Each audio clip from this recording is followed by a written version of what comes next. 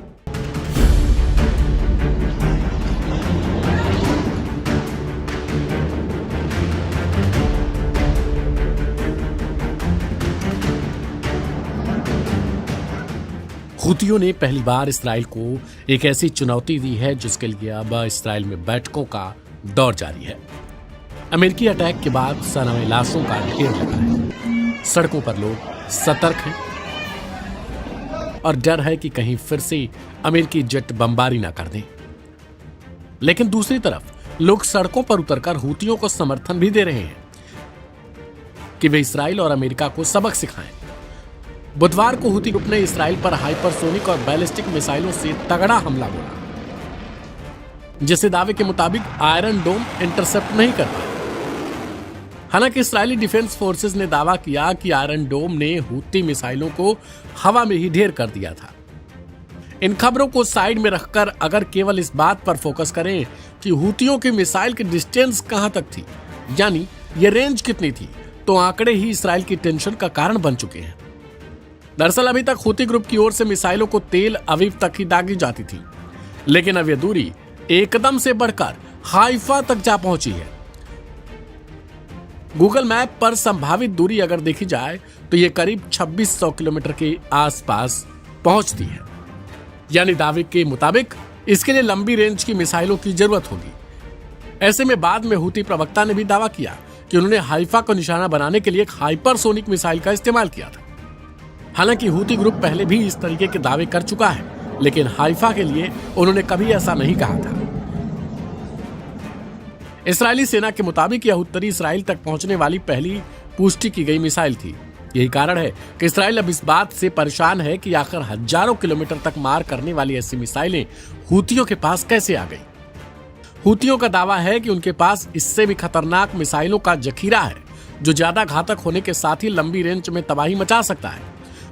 Houthi group की ओर से बुधवार को खुद यमन से संचालित इस ग्रुप के ब्रिगेडियर जनरल यहा सारी ने जानकारी देते हुए बताया कि सिर्फ इसराइल का सबसे बड़ा बंदरगाह हाइफा ही नहीं बल्कि एक और इसराइली शहर जाफा में भी यमनी ड्रोन याफा ने तबाही मचाई है।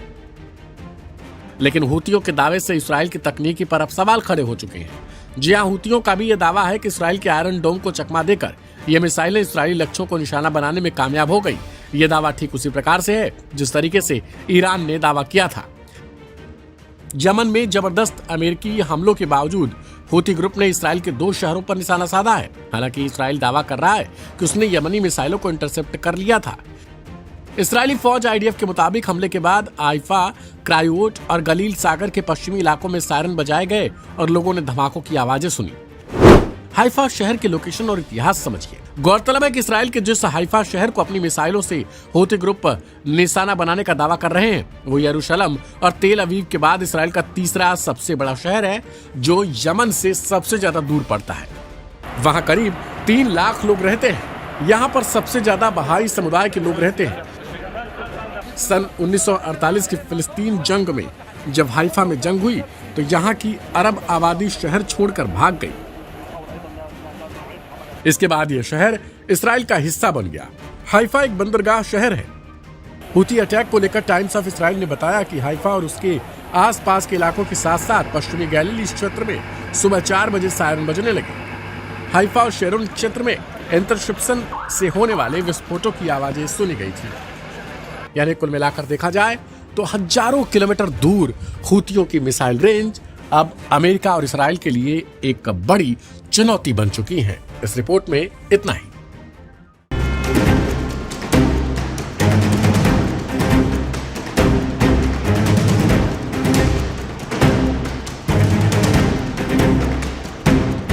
ये वीडियो यमन की राजधानी सना के हैं, जहां अमेरिकी एयर स्ट्राइक में भारी नुकसान हुआ है। इन हमलों के बाद यमन के अंसारुल्लाह या हौसी फाइटर्स ने भी रिएक्ट किया है, लेकिन इस बार अमेरिका पर नहीं बल्कि उनके पक्के दोस्त इसराइल पर। जी हां, यमन की अंसारुल्लाह मिलिट्री ने इसराइल की पोर्ट सिटी हाइफा पर बैलिस्टिक और हाइपरसोनिक मिसाइलों से अटैक कर दिया। इस बात की जानकारी खुद यमन की अंसारुल्लाह मिलिट्री के तर्जुमान ब्रिगेडियर जनरल यहया सारी ने दी है। यमन के हौसियों का दावा है कि सिर्फ इसराइल का सबसे बड़ा बंदरगाह हाइफा ही नहीं बल्कि एक और अहमियत के हामिल इसराइली शहर जाफा में भी यमनी ड्रोन याफा ने तबाही मचाई है। इस तरह उन्होंने जबरदस्त अमेरिकी हमलों के बावजूद इसराइल के 2 शहरों पर निशाना साधा है। हालांकि इसराइल दावा कर रहा है कि उसने यमनी मिसाइलों को इंटरसेप्ट करके मार गिराया है। इसराइली फौज IDF के मुताबिक हमले के बाद हाइफा, क्रायोट और गलील सागर के पश्चिमी इलाकों में सायरन बजाए गए और लोगों ने धमाकों की आवाजें सुनी। गौरतलब है कि इसराइल के जिस हाइफा शहर को अपनी मिसाइलों से निशाना बनाने का यमन के अंसारुल्लाह दावा कर रहे हैं वो यरूशलेम और तेल अवीव के बाद इसराइल का तीसरा सबसे बड़ा शहर है।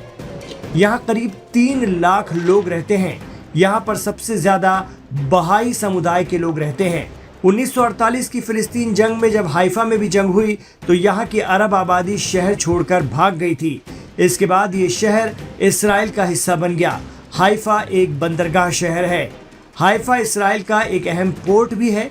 ऐसे में यमन से करीब 2000 किलोमीटर दूर इस इलाके में हौसियों की बैलिस्टिक मिसाइलों का पहुंचना बता रहा है कि हौसियों के पास इसराइल को निशाना बनाने की सलाहियत मौजूद है।